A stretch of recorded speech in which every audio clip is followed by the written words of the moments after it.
So you want to get to Mont-Saint-Michel. Unfortunately, there's no train station on the island.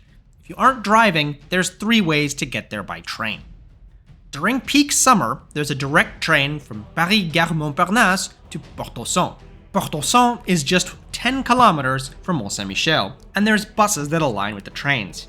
If that's available, do that. Unfortunately for this trip, there was no direct train when I was there in the fall. The next option is to buy a ticket on SNCF directly to Mont-Saint-Michel, which includes taking the slow TER regional train from Gare Montparnasse to Vieux-du-les-Peuls, which is 2 hours, and a 45-minute bus to Mont-Saint-Michel. It's convenient in that it's a single ticket. The downside is there's only 1 departure per day, and it's very early in the morning.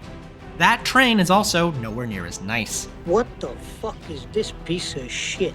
But if you want a more flexible itinerary, or want to visit anywhere else within Normandy, you can plug in Pont-au-Saint and take a train there. While there's no direct train from Paris in the off-season, you can change in either Caen, Rennes, or Dole-de-Bretagne.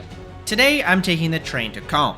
Travel time ended up being slower than the train-bus ticket combo, but I'll argue it was still the right choice for me. Why the heck am I making a video on a regional train?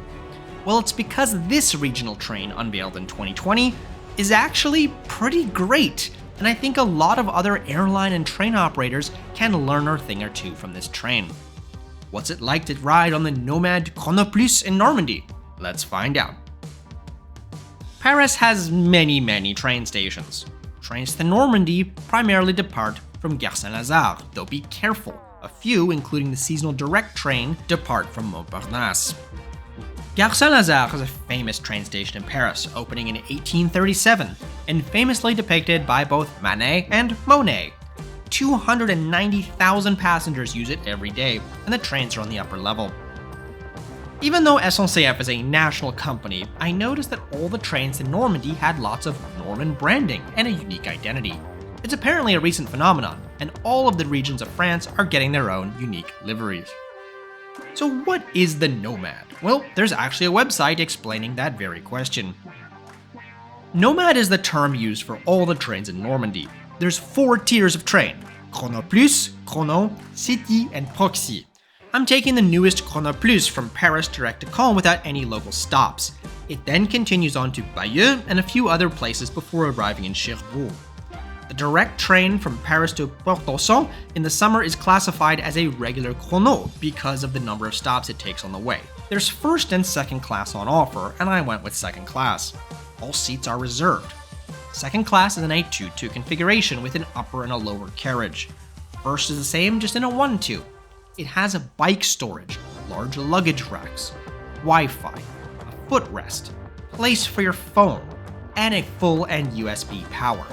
And there's a connections board that's updated with the status and platform of connecting trains as you arrive. They seriously thought of everything when designing this train. I like this. This is cute. The only downside was that the window seats area is blocked by a ridge, so you only get half of a footrest. Doors closed 2 minutes early, and we pulled out right on time. Travel time to Caen was 1 hour 59 minutes.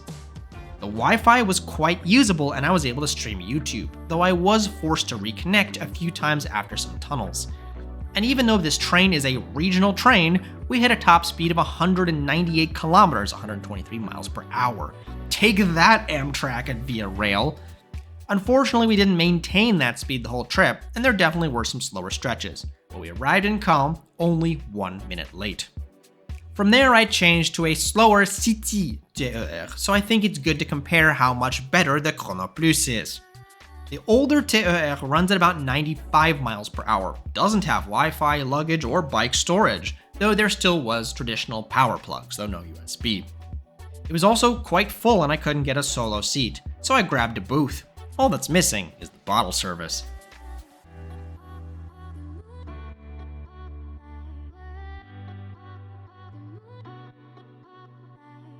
However you get to Port-au-Saint, you arrive at the station. After crossing the tracks, the bus to Mont-Saint-Michel is waiting for you right there, and fares are €3.10 each way.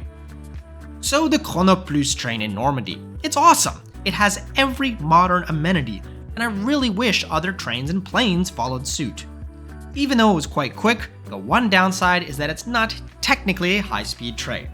Well, on the way back, I'm taking the TGV in first class back to Paris, so we'll see how that is next time.